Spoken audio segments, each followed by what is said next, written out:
I'm Ariana Grande. Hi, I'm Cynthia Erivo, and you're listening to the Broadway Podcast Network. Visit bpn.fm to discover more.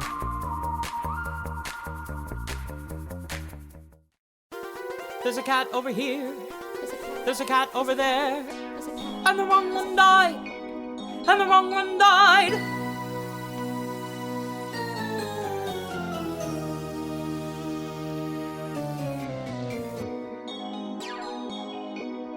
Welcome to The Wrong Cat Died, the podcast breakdown of the catastrophe. I'm your host, Mike Abrams, and today we have another amazing guest who has some crazy stories to tell. She was a swing covering Jellicle and Jenny Anydots on the U.S. National Tour 5. So welcome, Katharine Heaton, and thank you for joining me. Thank you. I'm excited. I'm excited because I know we've teased a little bit about that you went on as a swing, but there's more to that story. So we will get there. Before we get there, though, I love always hearing your history with cats before you booked the tour. So when's the first time you saw it? What was your first experience with the show? I'd never seen it other than the video. So in my room at home, the Cats VHS, I was not really amused, but the non-equity tour, it just banged out auditions every single year at the same time every year. And I had finished my graduate degree and I was jumping in literally the pounding the pavement, unofficial list, transferred to the official list and all of that. I auditioned 5 times or I booked this particular tour. Get to that, what I booked it as Grizabella, honestly. And yeah, so I had high hopes of being in Phantom of the Opera.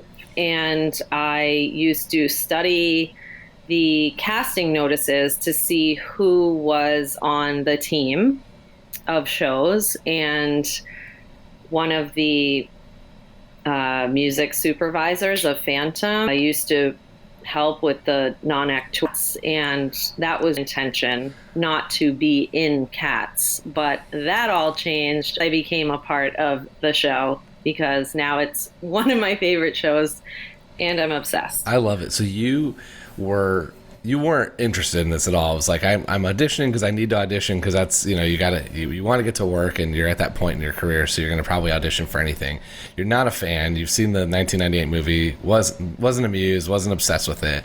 And you almost did it as a hook to Phantom because of a musical supervisor. So I love that. And then you get booked. So that is kind of like, had you seen it at all before that? Just the movie?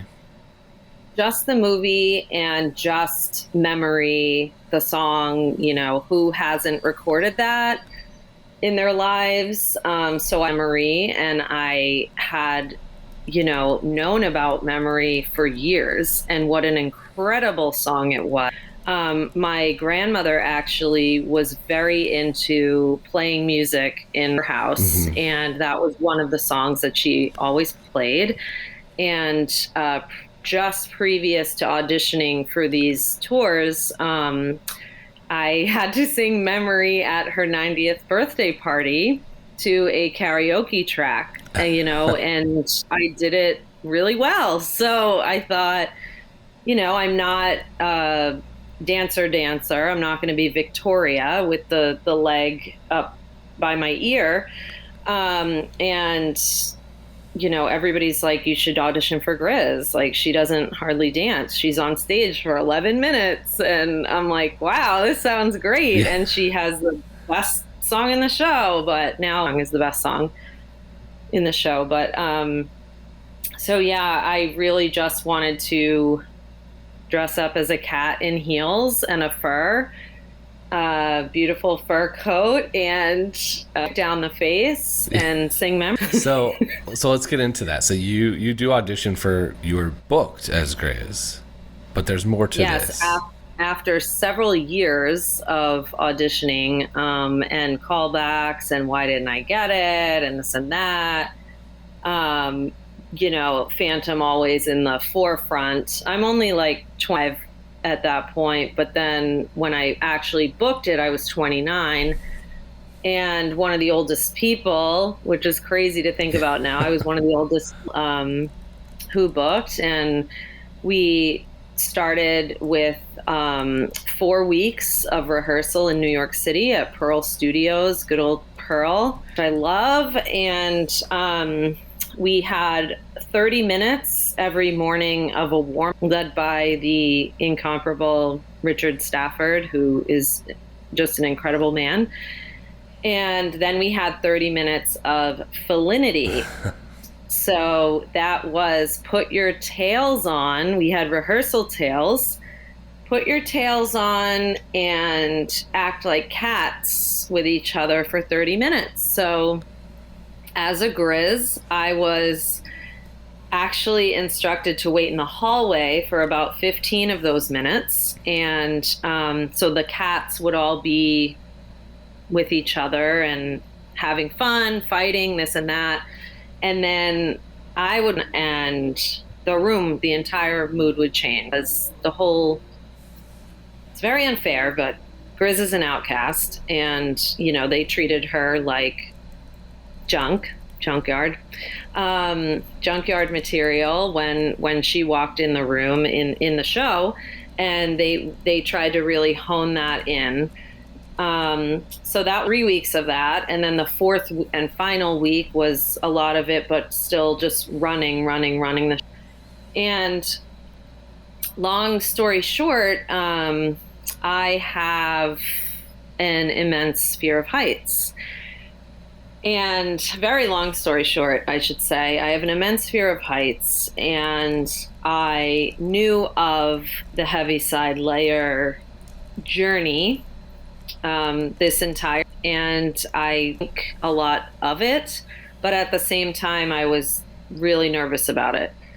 Fast forward, we do designer runs, we do everything at, this beautiful place right near Carnegie Hall. And we fly off to Carolina to do tech. And tech is the first place that I encounter something called the pod. And the pod is what Grizabella has. She's on the tire with old Doot, who is Nathan Morgan. He's a dear friend of mine. And we tire together. The tire raises to about, half the stage level. And I was fine on that. And then I just tried so hard. I tried for a week. I cried for a week. The cast was helping me for a week. The producers were helping me for a week because I really wanted to be Grizabella. Really good at it. And I never got to do it. So I was fired. And it was so traumatic. It was a horrible, horrible experience. It was because when you have a fear of something, first of all, there's 5,000 people who don't have that fear, and they can all do it fine. All of that, self-esteem issue that comes along with that. And now, still we're going on 12 years, still kind of, it's like, oh, you're the girl that happened to on Cats, right? And it's like, yes, I am. So I get sent home on a plane, and just so we're clear, everybody involved was sad about this. I say I was fired. It wasn't firing. It was like, we are so sorry, but there is nothing we can do else to help you. They tried. I mean, the Grizz goes into that pod and there's no harness. So if you're already having a pack, you already feel the effects of that. You don't want to get into a pod that has no back and help. If you fall, if you faint, if you get scared, you're up there, say, for the whole thing of Cats. So you're up there until the bow. And then that's how she takes her bow. The pod comes down, she takes her bow. So it's a good 10 minutes that you're up there, and there is a phone. There's a phone where you can communicate with the stage manager, and the stage manager said, we can talk the entire 10 minutes if you want. But the reality is that I couldn't reach for the phone. So, faint. I had to make the decision that this wasn't. So that's why I'm not billed as Grizabella. I did 4 weeks of rehearsal and 1 week of tech. They let me do the whole show during tech, just not that part. Mm-hmm. And they would call me in at different times when the cast wasn't called, so we could work on this. And it's not my proudest moment, but again, very long story short, the good news is 2 days later, I got a phone call from the producers being to fly me back and to change. They were going to tax, and they wanted me back. So nothing better could have happened from this than me nailing those other new tracks. And we can talk about all that if you want, but yeah, so I've technically played 3 roles in Cats, 2 on stage, 1 I was the rehearsal Grizz, I guess. Yeah, I'm curious. I mean, first of all, it's a wild story and a crazy story, and I mean, but I would hope it's not uncommon. I mean, I feel like fear of heights is fairly common, and there's other fears that are also fairly common, and it's sometimes can't overcome. You know, it's like you said, it's like a paralyzing piece to where you couldn't even reach. Yeah. I'm like trying to think through my head of like that is a big part of the show, and it's something that they're obviously not going to want to change. And I'm sure there were some workarounds, but none of them were really that's going to go up at the end of the show. Are there any other? I was thinking about what other things are there, because there has to be other performers that have dealt with a similar situation. And how is that, like, does that play in? You audition for, and like, have you thought about that moving forward? Yes. So first of all, the lyric in the song is up, up, up past the hotel. So there was, I have a dear friend who in the business, and he said, well, can't they just friggin' change the lyrics to down, down, down? And I was like, I guess not. They're not going to do that. So that was that. But then the next 2 shows that I got involved heights again in a much smaller capacity. Mm-hmm. And the producer for the next show, which Evita, you're probably thinking there's no heights in Evita. The Casa Rosada, the set piece, when you're an aristocrat, you sing from up there. Obviously, if you're Eva Perón, you sing from up there. I was actually, full disclosure, I was really that he thought that was going to even compare to going up in the lighting rig for 10 minutes by yourself. So it was kind of like a snarky, like, well, we know it was actually the same producers as Cats tour. So, this guy on the phone was like, well, we know your issues, so are you going to be okay with that?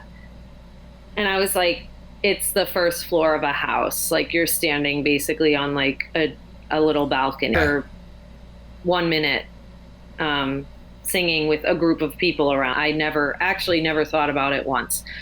And then came along, and I was just hired, again, very long story, to be a quick 2-month replacement for somebody who briefly, and I was turned into a 6-month, turned into an 8-month, then that turned into learning all different roles, and one of the roles was Madame Giry. When you go see Phantom, you probably don't think Madame Giry does a lot on a height issue, but behind the scenes, she has to climb a very tall ladder at the end of the show with Raoul when they're through the lair, and it's right before the Raoul jump where he jumps into the lair to try and find Christine, and fast, and thank God. But that company as well wanted me to be Madame Giry, and I was flattered. But every single day when I went to work, you age and you see how high this thing is called the Travelator. And it moves. I know we're not on video, so I can't show it, but it moves front and back, but it also moves up and down, and it slants, and it moves front and slant and front and slant and back. And you're climbing a ladder that's very tall in your costume. And then you go out onto the bridge that's moving up and down, have a very brief scene, and run off. And they approached me saying they would work with me for as long as it took.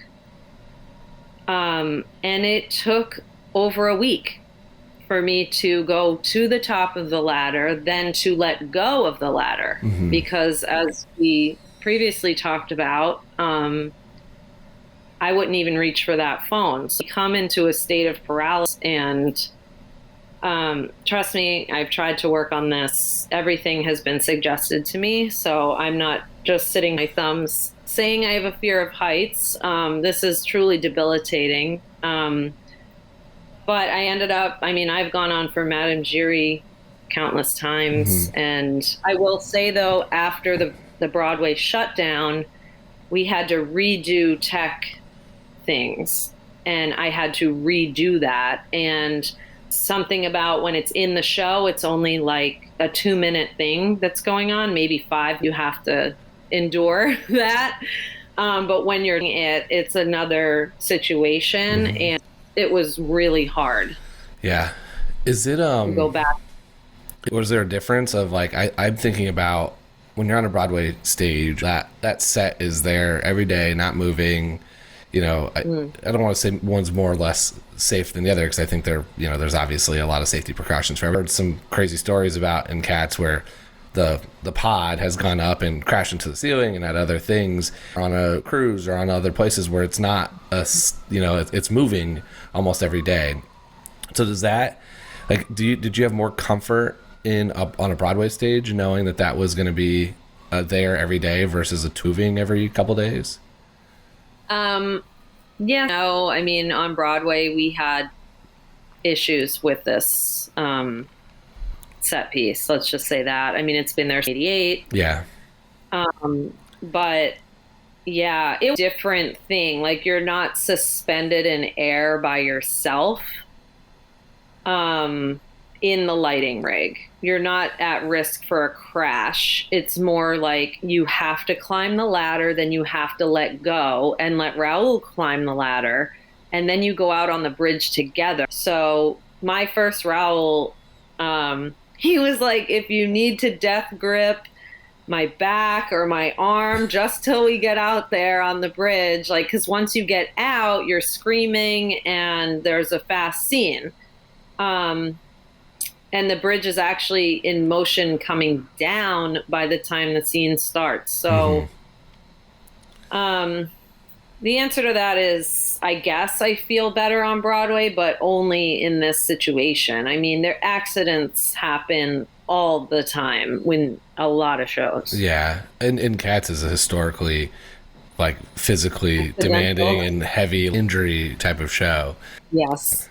So you do go back and use Joey and Jenny, right? Yeah, a while. I remember getting the phone call, and I can dance, not a dancer. I do not bill myself a dancer. When I'm in a audition, a audition that I produce, but I just keep laughing. And then actually by the end of the rehearsal period, I'm like, kicking, turning, jumping, all of the above. I love it. And that's actually what I end up missing from shows when I leave the show.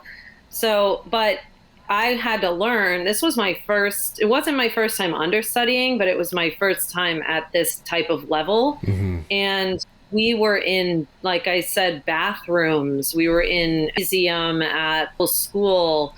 We were in a coffee room. We were in any sort of situation that this is all last minute too. They weren't planning to have these rehearsals. And, it took a few weeks, and I went on for the first time at the most beautiful, majestic theater in San Antonio, Texas. I don't know if any of our been there, but it is to die for.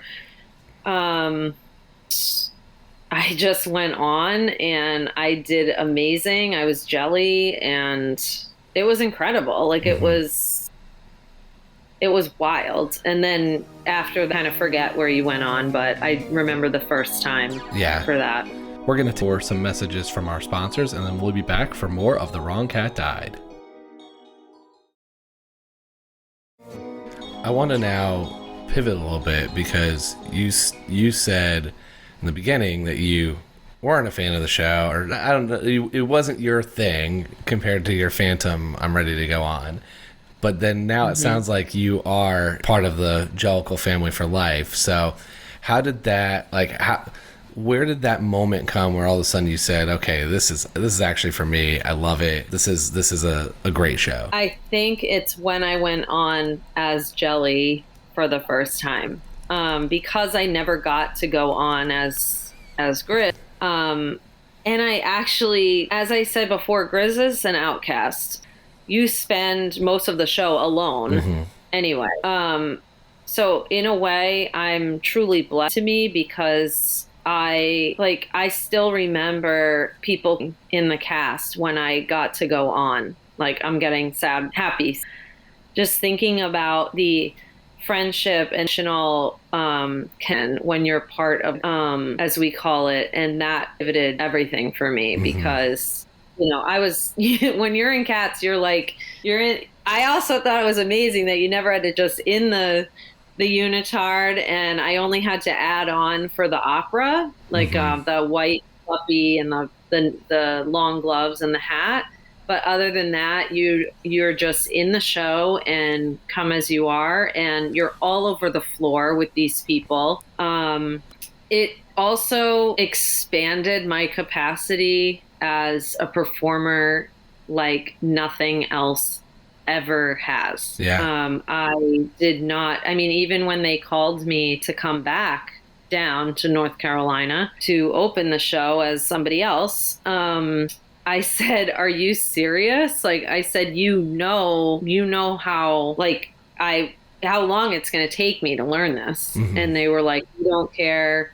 We want you." And also, when you're a swing in Cats, you sing every night. You sing the show every night, which I think every show should do that, just saying, because it's an amazing experience and you're still part of the show every single night. So to answer your question, it was the community that was created around me learning these new tracks and being in the booth, as we call it, every night with the other swings and learn.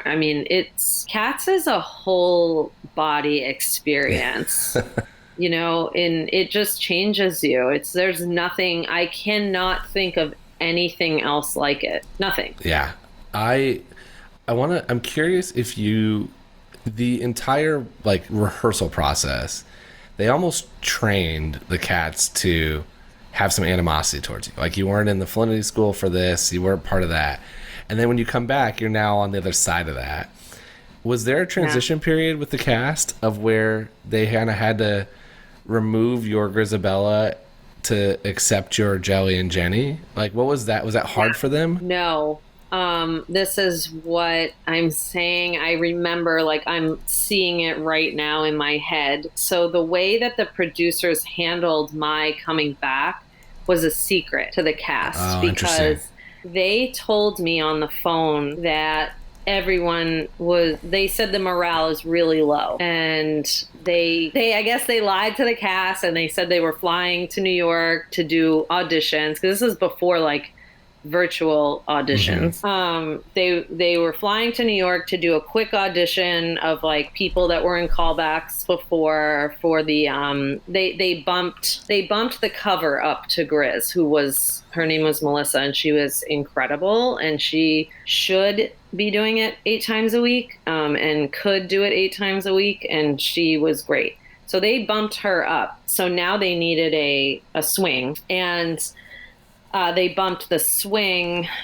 So they had 2 female swings. They bumped one to Grizz and one to Jelly. So now they needed the swing. And they said that they were going to New York to audition people who were in callbacks before, and that person that they hired someone, and that person was gonna join the cast tonight. And they said that nobody knew a thing except, the music and the dance and the producers. And I walked in, it was this auditorium, like a school auditorium, a college in Hamlet, North Carolina. And they were like, this is our new swing. They didn't say the name. And they opened the door and I walked in, and people jumped, people screamed, it was like on Prices Right. Yeah. When you win at the end, it was honestly, it was the best feeling that I have ever felt. And there was no need to go into that. I think it actually just, the reversal of roles. Everybody was just so happy that this is how it was turning out. Yeah, that has to be, it is a family and you go through a lot together.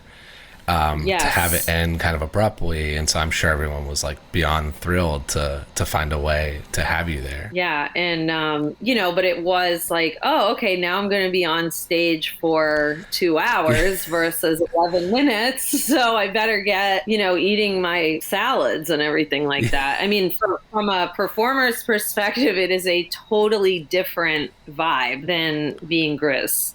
Yeah, you get a very short period with Grizz and you go on and you belt, but everybody else is on there almost the entire time, and you dance a 11-minute ball sequence and everything in between. There's very few moments when you're not on stage, and so it is a completely different show almost compared to what the Grizabella track. Yeah, and even when you're lying down on stage, you end up somehow being choreographed into a crunch and a V or some sort of Pilates move. You can't just lay down on stage. It's got to be perfect, and that was just something, like I said, it's a whole body experience. I was not ready for that. I'm going to be honest. I thought I'd be smoking my Grizz cigarette, and having the morning after look and, being fabulous glamour cat in the junkyard. And that was not the case. Yeah. No, as a swing, you have to be ready all the time.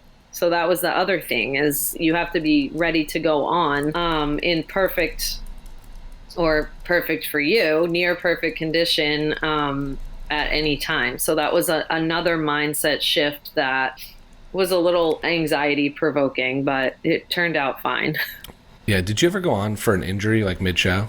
No. Okay. No. That's the part of swings I can't fathom. It just seems so crazy to be, I guess you at least in Cats, you're in the booth and you're singing, but to be just sitting there and then all of a sudden quickly throwing on and jumping in the second act, just to me sounds insane. Yeah, I think we went to the booth in pin curls, and so every day we were kind of prepped, and then we used to have to do quizzes on how fast you could do your makeup, just in case. Wow.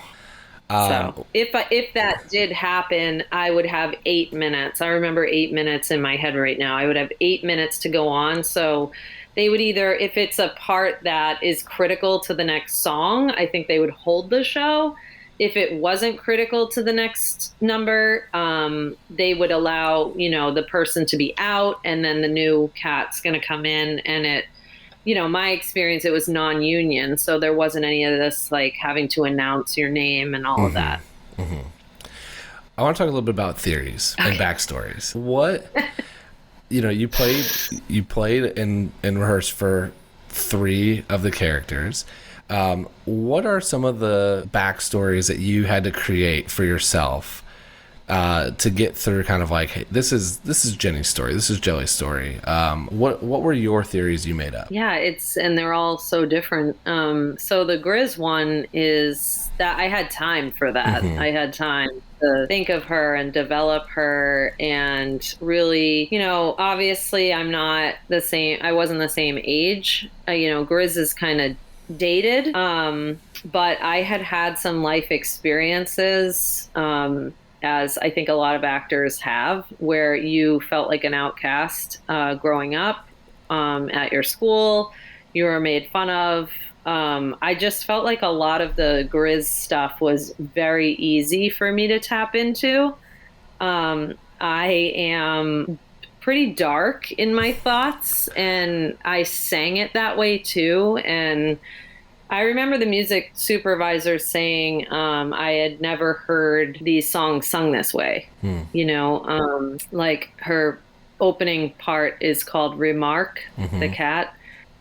And, I had so much pain in my voice, and that's really the only, other than not being able to do the pod, that was the only regret that I had, is that I never got to share that. Like, I have gone through some stuff and I let it fly. I let it rip in the character of Grizz. She was just so relatable to me, and I know that sounds really dark, but I felt very connected to her, and maybe someday I will get to share that backstory at another theater that possibly uses stairs or something else. So if you're out there, call me. Yeah. And then for Jenny and Jelly, first of all, I have never played like a happy, fun character. I play these dark, usually older women, and like Madame Giry is Grizz Madame Giry? I don't know. But these two, they're not kittens. They're not in the kitten category, because we have those too. Silly and Victoria and those kinds, but they were fun, and that was really hard for me. I have to be honest. Yeah. I have fun in my life, but I just, for whatever reason, my voice is darker, and so I had to learn this. I had to figure this out. And for Jenny, in my mind, she was like a cute grandma type. Like, she was the fairy godmother in Cinderella. Yeah. To me, that was who I thought of with her. And she was just so laughable and excitable. And then Jelly, I just envisioned her as the quintessential ingenue, another thing that I don't really connect with, but in that show, I certainly did. That her and Gus have this odd relationship, kind of like if you see an old lady crossing the street or an old man crossing the street and you want to be of service and help them, that was her. Like, she's just like the sweetest, kindest person, cat out there. And, it was such a mind stretcher for me to come up with these things for each cat. And then when you're a swing, you have to like switch it. Oh, tonight I'm the fairy godmother. Tonight I am, the sweet girl next door. Who's it was a really mind-blowing experience for sure. I want to talk about one more thing before we go into the rapid fire, because I do know, you've mentioned a couple times that you were, Phantom was like the end goal. And so, you've been in 3 Andrew Lloyd Webber shows. What was, I think you said you were on vacation something to start, but what was that moment like when you got that call and you kind of had the Broadway Phantom opportunity dream come to life? So it was incredible. It was an email. I had actually given up on auditioning. I had a string of, this is after Evita, I had a string of callbacks go nowhere. And while I was on Evita, I will say that I went to Kinko's and I got, from someone in Phantom, I got the PDF score. Then I went to Kinko's in California and had it bound and made into something that I could carry around. So I'm on this other tour, who also had the same music supervisor, by the way, and I'm carrying around this Phantom score. I'm learning different parts in Phantom. I'm teaching them to myself. And I let the Phantom staff who did Evita and partially did Cats know that I was learning these things. And they had seemed very impressed with me and my, high soprano ability. And I get along with everybody. I have a great time in the show. And I think that really, I let them know then that, Phantom was my thing, my life goal. And they called me into a bathroom in Orlando, Florida when they used to fly out for visits, to check in. And we had a 10 a.m. Saturday morning music rehearsal because they were like, we are getting this done. And before 2 shows, like, it's pretty unheard of. But after the music rehearsal, they come up to me and said, we'll hear you now. And I was like, now? Phantom now? And they were like, yes. So we went to it was like a bathroom or a dressing room closet or something. It was insane. And they were like, well, what do you know? And I said I could do Carlotta, I could do Madame Giry, I could do The Magical Lasso, I could do Prima Donna. Okay, we'll hear all of that. So I was like, oh, and it's now like 11 a.m. And I'm like, okay. So the conductor from Evita, who traveled with us, William, he was amazing, William Waldrop, he played, and I sang, and they were very impressed with me. Well, half of them were very impressed with me, and the other half was emailing the whole time. So whether or not that was about me, I highly doubt it. And then that was in March, and I got this email. I left the show, the tour ended, and I got this email in October. Wow. So I never heard a peep after that day in the bathroom. Never said, we'll think of you fondly. Never said a word. That is crazy. You had to audition in the bathroom and then hear nothing for 6 months, 7 months. What was that? And then get an email saying, come to New York and come on. So I lived in New York, and, I've been in New York for over 20 years, and I was subletting. I had never had my own place. And I remember I was on a couch and I was just like scrolling, and this email came in asking me if I would be free next January, February to cover a leave of absence at the Majestic. We'd love to have you. And I literally like I don't know what that is about. I will say, I do want to say for the listeners, this isn't like I never auditioned and I got an email and I'm an overnight success. I had auditioned for Phantom of the Opera for 10 years, and they never looked at me in the audition room. So I was non-ac. I used to wait on the benches. I used to have to use the McDonald's bathroom in Times Square to change into my dress. It was really hard. And then, so it wasn't like it just fell into my lap. I had auditioned for 10 years and I had done 2 shows that I didn't even know about just to get closer to these people. So it shows the importance of networking and doing a good job and following up and believing in yourself, and putting in the work. So yeah, I just can't even tell you what that was like. That experience was 8 years of my life that I look back on really fondly. Yeah, I also think, you said putting in the work, but you were doing another show and teaching yourself multiple parts at the same time. So it's not like you just stumbled into this. Like, there's an immense amount of work that went into this. Yeah, and I pushed my voice too. When I auditioned for Cats, I was a mezzo. In my head, I was a mezzo. In college, I was a mezzo. I was always, like I said, the old lady or the friend or the sidekick. And I didn't know until I became this swing in Cats that, Jelly and Jenny in the booth have to sing high Ds. And I have high Ds, but I didn't know I did. Mm-hmm. And so I thought, oh my gosh, I'm even more right for Phantom now. And then for 8 years, that's what I sang there, unless I was going on as Giry. And that was so much fun to do that. That was like vocal vacation compared to these crazy opera notes that were happening. Yeah, you picked very easy, simple shows to be a part of, with Cats' 2.5 hours of dancing and singing, and then this extremely operatic Phantom. Yeah. Well, let's go into the rapid fire.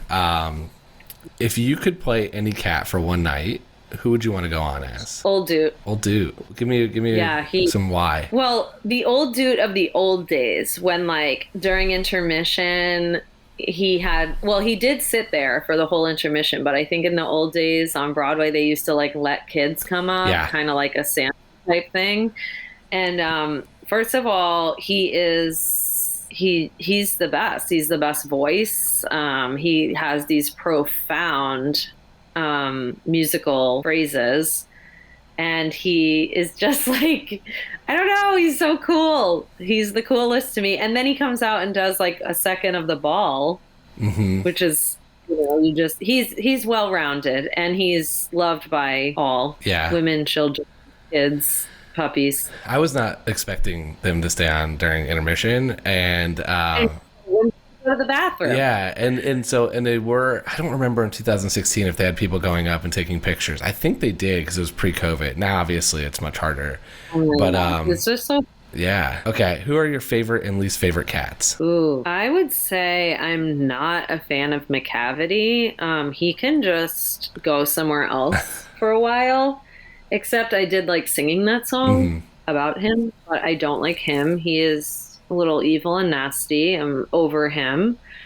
And my favorite is Grizabella, hands down. I mean, it's just a torch I'm still carrying. She has such an arc. Yeah. It's crazy. Well, this isn't going to be good for... It's going to be bad for the last question, it sounds like. Okay. What is your favorite song from Cats? Well, all right. Other than Memory, I'll try and pick another one. I love The Ball, but it doesn't involve singing. I would say... I would count The Ball. Yeah. Yeah, because I think it's... To me, the song is either a musical number or singing. It's a track on the album, in my opinion, so that I would count that. I think addressing, like, it is just like for the tracks that I had, it was like high soprano power singing, standing in place for once, just like you just give it to the audience. But I will say there's Skimbleshanks. I mean, when I found out I had to like build a train, dance, and sing at the same time. But the Jelly, I think Jenny just held something small, but Jelly had a full-on wagon wheel that she had to turn. So you have to kick the wagon wheel, hold the wagon wheel. And then Skimble is obviously, he's really cute. He might be one of my favorites too. I love all the songs. I'm such a loser, but such a transition. Now I want to sing all the songs right now. Such a transition from the you and with the 1998 VHS who didn't like it. And Jellicle Cats. I think that might be my favorite, the opening number. I love it. Okay, here's my fun question. You auditioned for American Idol, I believe, correct? You did, twice. So which cat do you think would be the best American Idol judge? Ooh, whoa. Shoot. I think there are a couple of answers to this. I've thought about this a lot. Who's the Simon Cowell of Cats? Who's the Paula? Who's the Randy? I feel like the Paula is like Jenny Anydots. Like she would just be so nice. And the Simon Cowell of Cats. Ooh, maybe Grizz, because like she's the best singer ever, like in her mind, and everybody in Cats is great at singing or should be, but hers is like she's just so bitter. She would be the bitter judge. And then Randy, that could be like Gus Growl Tiger. Yeah, I think there's a couple that you eliminate. So I was like, I almost did this backwards. I was like, I don't think Tugger or Mistopheles or any of the kittens are probably thinking about it. So it's who are the adult cats. I do think I had Simon as a little Old Deuteronomy-ish because I think Old Deuteronomy is making his decisions and kind of the leader and definitely in charge. And as this podcast is clear, I don't think he makes the right decision. So I'm like, Simon Cowell over here just doing whatever he feels. I think Paul and Jenny is right. I think that's probably the best parallel. I think you could maybe say Jelly too. Yes. And then Randy I had trouble with because I thought, to your point, I think it could be Gus. But Gus, I always feels older. Part of me had his little Bustopher Jones, where it's like, I do have some money. I'm behind the scenes here. I'm gonna be involved in this. But I feel like he's more of an executive producer of the show than he is anything else. And he's played by whoever the Gus track is. So I think that whole, maybe I did mean Bustopher Jones. I was thinking Monk, but I'm like, because he's like super strong, but I'm like, no, Monk would audition. Monk wouldn't judge. Yeah, I don't and think. Skimbleshanks is like running the show. He's making sure he's making sure the set's on time and everything's going there. He's the stage manager. Yeah, exactly. Totally. Oh my gosh, I love it. Yeah. Okay, let's go to the final question. I've argued at length. I don't think Grizabella should be the right Jellicle choice. I want to hear if you want to defend Grizabella or if you want to defend a different cat. I do. I mean, other than my fear of heights, it would have been really convenient if she wasn't the choice. That would have been great. But that's not how, Trevor Nunn and A.L. Dubs thought of it. Yeah, I defend it. I think that she, like I said earlier, has a tremendous arc in her character. And I mean, when you're Grizabella and when you're any of the cats, you line up, and she, on her way to the heavy side, she has to shake hands with every single cat that was mean to her. And they are so happy for her in this moment. Like the animosity is gone. And they're sending her off in like heavenly heavy side layer bliss. And I just think she's been waiting for this for her whole cat life. So here's my one gripe with this. I get the arc. Obviously I understand the choice. I feel like if she's being reaccepted by her family, why not let her spend the year with them and make her next year's choice? I just think she's ripe. So you don't think she's going to make it to next year? I think she's I think she's earned it. I just feel like she, I don't think she's the type to now go to everyone's birthday party for a year and dance with them and play with them and buy them Christmas gifts. And she's not like that. Okay. Like, she's done. That's my thing. Like, if she lasted one more year in the junkyard, I just don't see it for her. I see her, going straight up, to meet that layer in the sky, and she is ready. She's earned it. You don't believe, so basically you don't believe she's the addict. You don't believe that she's going to rehabilitate for a year. It's like, no, she's being accepted right now. This is good. This is what the family needs and wants. Let's send her before she leaves again or there's any other issues, because she's not going to go to the birthday party. She's not going to do that. I just don't think she's going to acclimate very well. And I also think she is so happy going up there. Another reason why I was not the right choice for this role, because I was crying, but for a different reason. And, death gripping onto the sides of this thing. You're supposed to, again, we're not on video, but you're supposed to just be in delight that you're heading up there. And she is. And yeah, I just don't see her as one of the gang. Okay. I could buy that. I think I can buy that part of it. I still have other challenges with this, but I understand that theory. Yeah. Well, this has been... I don't see her hanging out in the back of D'Agostino's dumpster for a year. She's not gonna. Yeah, I love that she's not gonna go to birthday parties and family dinners and stuff. She's past that point. She's done and ready to move on. She's done. I love it. Well, this has been super fun. I appreciate you sharing your story and giving all of this backstory on what is, I'm sure, was probably very was a very challenging time, but also ends up with you on Phantom, the end goal, which is the happy ending, I'm sure, and I know you wanted. It was a very happy ending, and we just met such amazing people. We just we've celebrated weddings together, baby showers together, deaths together. We've grieved together. So cats creates a family, and I'm sure everyone says this, and it might sound cliche unless you've been in cats, but there's nothing like it. And I really appreciate you having me on. This has been awesome. Yeah, it's been amazing. How can people stay in touch with you and find you on social media or keep up with you? So they can keep up with me. I'm private, but you can just request. It's at Kitty Heaton.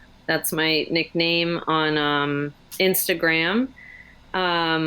And I also run a very near and dear nonprofit to me in honor of one of my sisters who passed away suddenly. And that would be at Maureen Heaton Foundation on Instagram or Facebook. And follow our mission, and you'll see me posting a lot. I will link both of those for everybody in the episode. This has been amazing. So thank you again for being a guest. Thank you. And Mike, this is awesome. I've never really told my story. So for all of you followers too, thank you for listening and giving me a space to chat. Yeah. I'm glad that we were able to have you on. So thank you. And thanks everyone else to listening to this episode of The Wrong Cat Died, the podcast breakdown of the catastrophe. To follow along, you can subscribe on Apple Podcasts, Spotify, Stitcher, or anywhere else you listen to podcasts. Follow us on Twitter, Instagram, and TikTok at The Wrong Cat Died, or check out our website, thewrongcatdied.com.